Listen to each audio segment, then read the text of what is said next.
El 2019 será el año en el que esta historia se hizo digital y es el año en el que podemos decir que Wikipaella ya vive en el móvil y hoy presentamos lo que es la aplicación Wikipaella. Premio Producto a la denominación de origen protegida Azafrán de la Mancha.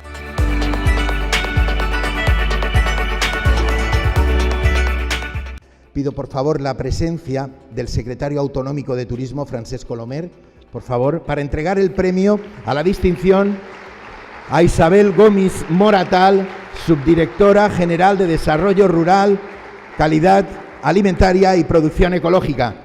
Pensem en totes aquestes persones que han treballat moltíssim per a fer uns productes de qualitat.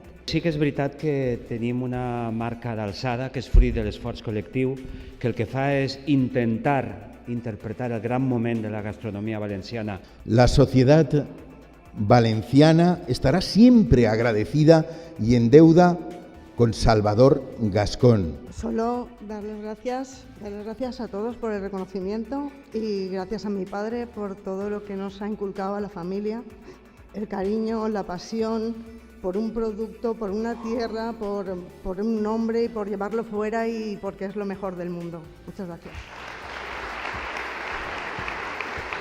Quiero daros la enhorabuena por haber sabido ver lo mejor que tiene este plato, que va más allá, como decía antes, de nuestros productos y nuestra receta, que es maravillosa, sino que va en camino a darle identidad y sentido a lo que somos los valencianos y valencianas.